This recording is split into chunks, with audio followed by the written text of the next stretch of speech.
जय हिंद सभी को। आज की हमारी कहानी है मैं हार गई, जिसको मनु भंडारी ने लिखा है। मनु भंडारी जी आधुनिक युग की लेखिका हैं। मैं हार गई कहानी इनकी स्वतंत्रता के बाद भारत के राजनीतिक परिदृश्य को दर्शाती है। राजनीति और राजनेताओं के चरित्र को स्पष्ट करने वाली कहानी है।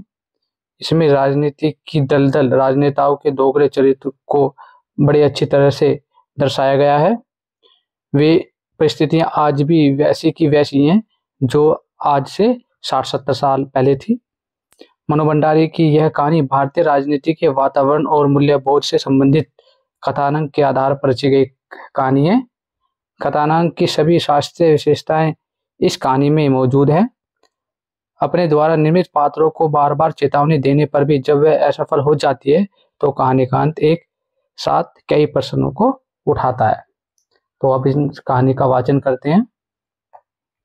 जब कवि सम्मेलन समाप्त हुआ तो सारा हॉल हंसी, कहकहों और तालियों की गड़गड़ाहट से गूंज रहा था। शायद मैं ही एक ऐसी थी जिसका रोम रोम क्रोध से जल रहा था। उस सम्मेलन की अंतिम कविता थी बेटे का भविष्य। उसका सारांश कुछ इस प्रकार था। एक पिता अपने बेटे के भविष्य का अनुमान लगाने के लिए उसके कमरे में एक अभिनेत्री की तस्वीर, एक शराब की बोतल और एक प्रति गीता की रख देता है और स्वयं छिपकर खड़ा हो जाता है। बेटा आता है और सबसे पहले अभिनेत्री की तस्वीर को उठाता है। उसकी बाँछें खिल जाती है। बड़ी हसरत से उसे वह सीने से लगाता है, चूमता है और रख देता है। उसके बाद शराब की बोतल से 2-4 घूंट पीता है। थोड़ी देर बाद मुंह पर अत्यंत गंभीरता के भाव लाकर बगल में गीता दबाए हुए बाहर निकलता है। बाप बेटे की यह करतूत देखकर उसके भविष्य की घोषणा करता है, यह साला तो आजकल का नेता बनेगा। कवि महोदय ने यह पंक्ति पढ़ी ही थी कि हॉल के एक कोने से दूसरे कोने तक हंसी की लहर दौड़ा गई, पर नेता की ऐसी फजीयत देखकर मेरे तो तन बदन में आग लग गई। साथ आए हुए मित्रों ने व्यंग करते हुए कहा, क्यों, तुम्हें तो वह कविता बिल्कुल पसंद नहीं आई होगी। तुम्हारे पापा भी तो एक बड़े नेता हैं। मैंने गुस्से से जवाब दिया, पसंद?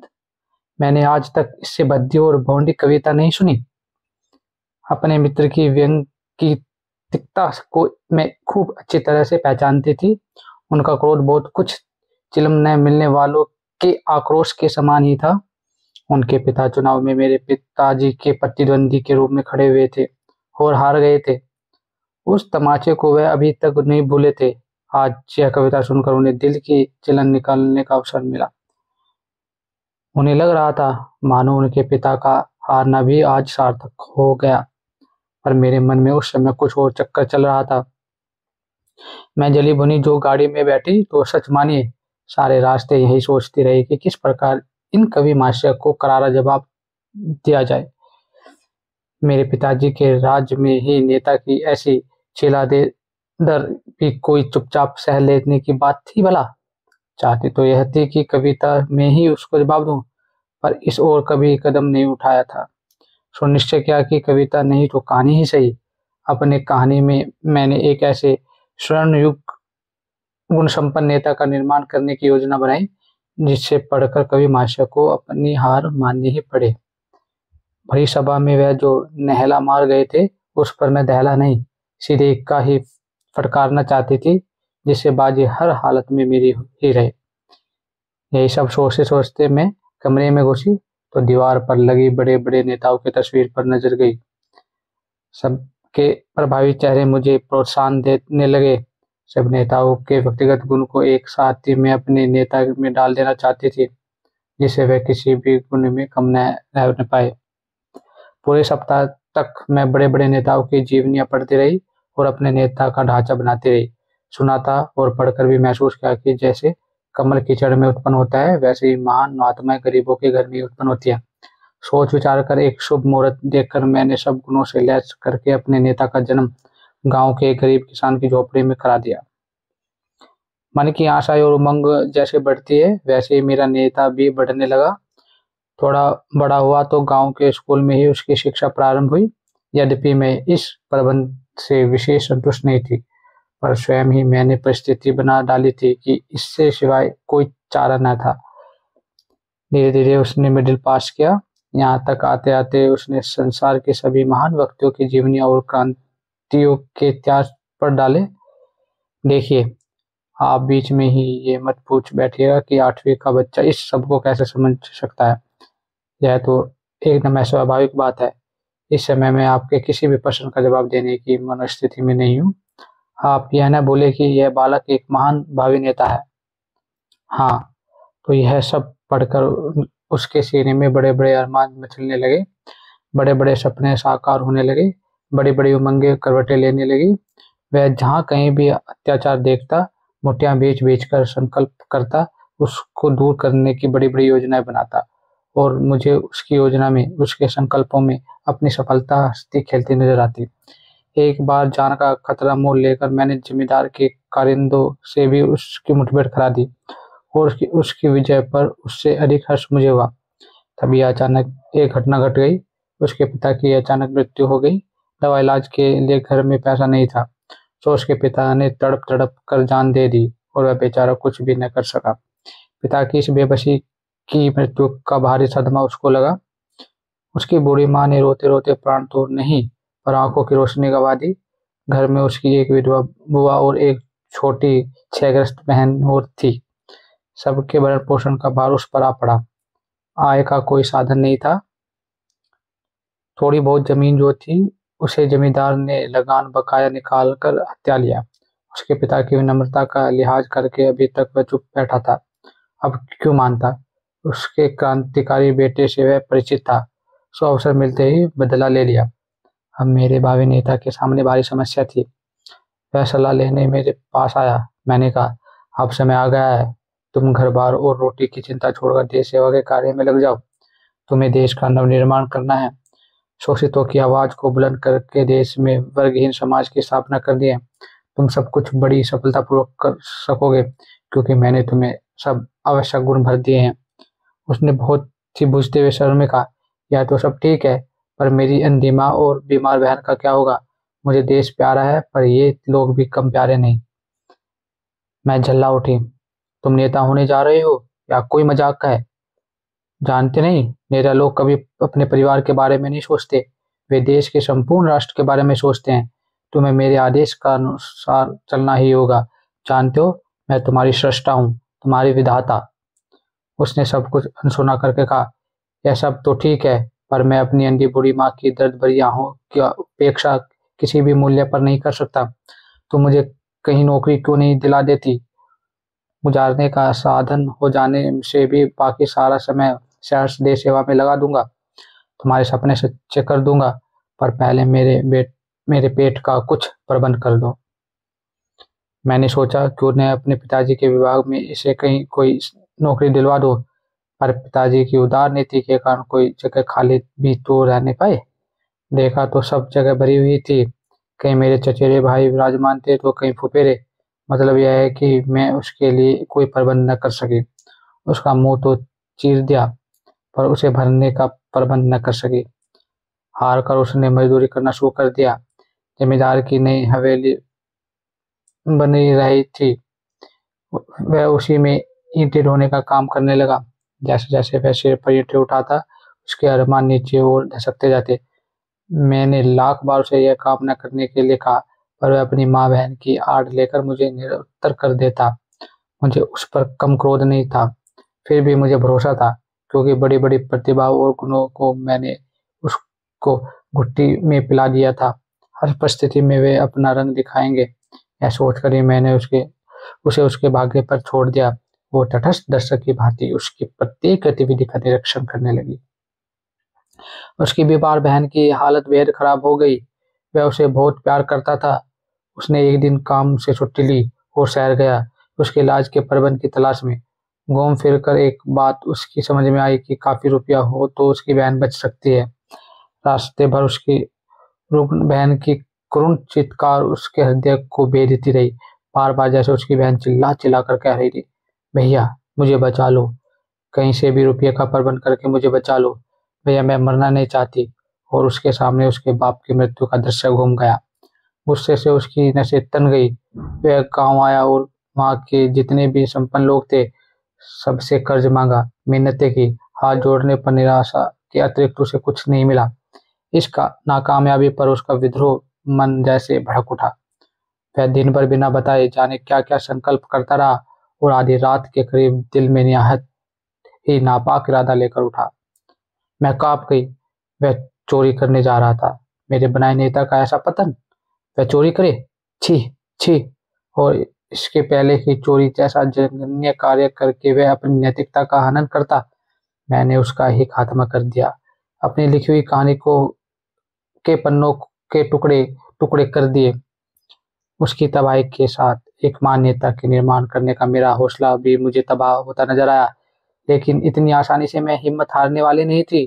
बड़े धैर्य के साथ मैं अपनी कहानी का विश्लेषण करने बैठी कि आखिर क्यों सब गुणों से लैस होकर भी मेरा नेता नेता न बनकर चोर बन गया। और खोजबीन करते करते मैं अपनी असफलता की जड़ तक पहुंची गई।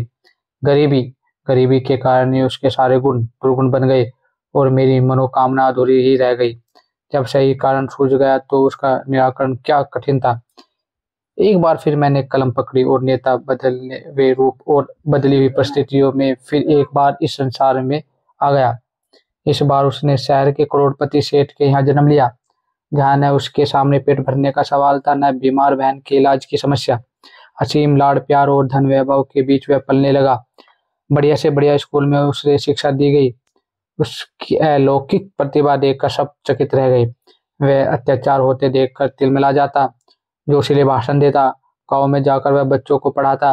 गरीबों के प्रति उसका दिल दया से लबालब भरा रहता। अमीर होकर भी वह सादगी से जीवन जीता। संसार यह कि महान नेता बनने की सभी शुभ लक्षण उसमें नजर आए। कदम कदम पर वह मेरी सलाह लेता और मैंने भी उसके भावी जीवन का नक्शा उसके दिमाग में पूरी तरह उतार दिया था, जिससे वह कभी भी पथभ्रष्ट न हो पाए।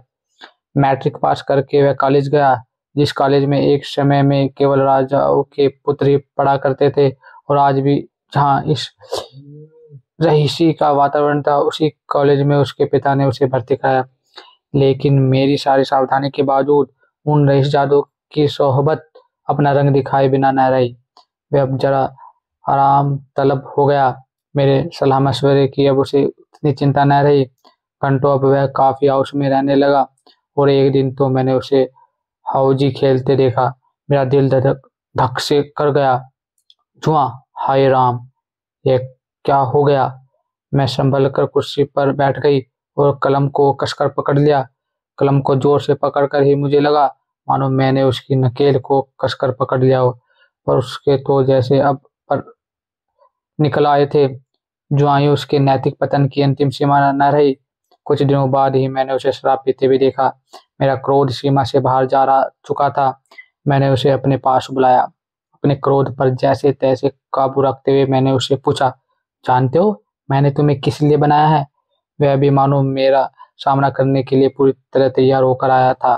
बोला, अपने स्वार्थ की पूर्ति के लिए, अपनी इच्छा पूरी करने के लिए तुमने मुझे बनाया है। पर यह जरूरी नहीं है कि मैं तुम्हारी इच्छा अनुसार ही चलूं। मेरा अपना अस्तित्व भी है, मेरे अपने विचार भी हैं।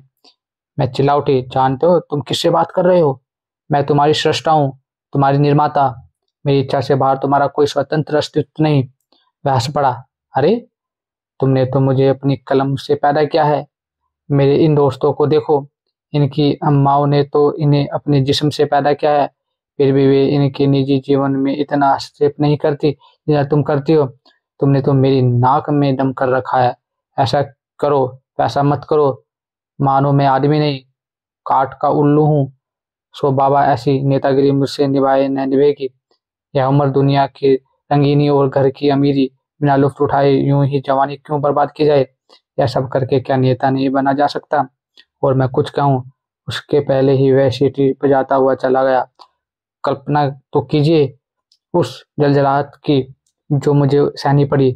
इच्छा तो यह हुई कि अपने पहले वाले नेता की तरह इसका भी सफाया कर दूं, पर सदमा इतना गहरा था कि जोश भी न रहा। इतना सब हो जाने पर भी जाने क्यों मन में एक क्षीण सी आशा बनी हुई थी कि शायद वह सीधे रास्ते पर आ जाए। गांधी जी ने भी तो एक बार बचपन में चोरी की थी, बुरे कर्म किए थे, फिर अपने आप रास्ते पर आ गए। संभव है इसके हृदय में भी कभी पश्चाताप की आग जलने और यह अपने आप सुधर जाए। पर अब मैंने उसे आदेश देना बंद कर दिया वो धैर्य के साथ उस दिन की प्रतीक्षा करने लगी जब वह पश्चाताप की अग्नि में झुलसता हुआ मेरे चरणों में आ गिरेगा और अपने किए के लिए क्षमा मांगेगा। पर ऐसा शुभ दिन कभी नहीं आया। जो दिन आया वह कल्पनातीत था। कुछ बहुत ही सुहावनी सांझ को मैंने देखा कि वह खूब सज धज रहा है। आज का लिबास कुछ अनोखा ही था। सर्कस्किन के सूट की जगह सिल्क की शेरवानी थी, सिगरेट की जगह पान था, सेंट महक रहा था। बाहर हॉर्न बजा और वह गुनगुनाकर अपने मित्र की गाड़ी में जा बैठा। गाड़ी एक बार के सामने रुकी और रात तक वे साहबजादे पैक पर पैक डालते रहे, बदे मजाक करते रहे और ठहाके लगाते रहे। रात को 9 बजे उठे तो पैर लड़खड़ा रहे थे।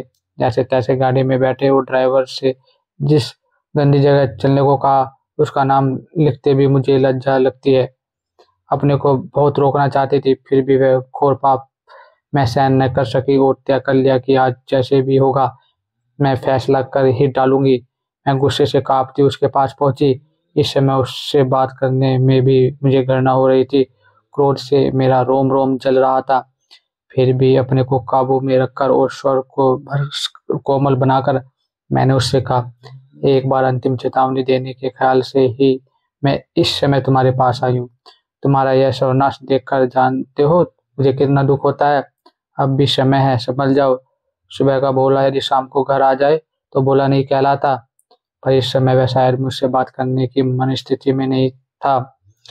उसे पान चबाते हुए कहा, अरे जान, यह क्या तुमने हर समय नेतागिरी का पचड़ा लगा रखा है? कहाँ तुम्हारी नेतागिरी और कहाँ क्षमिया का क्षमा का? देख लो तो बस जरूर आ जाए। मैंने कान बंद कर लिए। वह कुछ और भी बोलता पर मैंने सुना नहीं। पर उसने जो आंख मारी वह दिखाई दी और मुझे लगा जैसे पृथ्वी घूम रही है। मैंने आंखें बंद कर ली और गुस्से से होंठ काट लिए। क्रोध के आवेग में कुछ भी कहते नहीं बना, केवल मुंह से इतना ही निकला, दुराचारी, अशिष्ट, नारकीय कीड़े। उसके मित्र ने जो कुछ कहा उसकी हल्की सी ध्वनि मेरे कान में पड़ी। वह जाते कह रहा था, अरे ऐसी घोर हिंदी में फटकार होगी तो वह समझेगा भी नहीं। जरा सरल भाषा बोलो। और अधिक सहन मेरे बूते के बाहर की बात थी। मैंने जिस कलम से उसको उत्पन्न किया था उसी कलम को उसका खात्मा भी कर दिया। वह छम्या के यहाँ जाकर बैठने वाला था कि मैंने उसे रद्दी की टोकरी में डाल दिया। जैसा किया वैसा पाया। उससे तो अपने किए का फल पा लिया, पर मैं समस्या का समाधान नहीं पा सकी। इस बार की असफलता ने तो बस मुझे रुला ही दिया। अब तो इतनी हिम्मत भी नहीं रही कि एक बार फिर मध्यम वर्ग में अपना नेता उत्पन्न करके फिर से प्रयास करती। इन दोनों हत्याओं के भार से ही मेरी गर्दन टूटी जा रही थी और हत्या का पाप ढोने की न इच्छा थी न शक्ति। और अपने सारे हैम को तिलांजलि देकर बहुत ही ईमानदारी से मैं कहती हूँ कि मेरा रोम रोम महसूस कर रहा था कि कवि भरी सभा में शान के साथ जो नहला फटकारा गया था उस पर इक्का तो क्या मैं दुक्की भी न मार सकी। मैं हार गई, बुरी तरह हार गई। कहानी समाप्त होती है। अगर आपको कहानी अच्छी लगी तो चैनल को लाइक करें, सब्सक्राइब करें। धन्यवाद।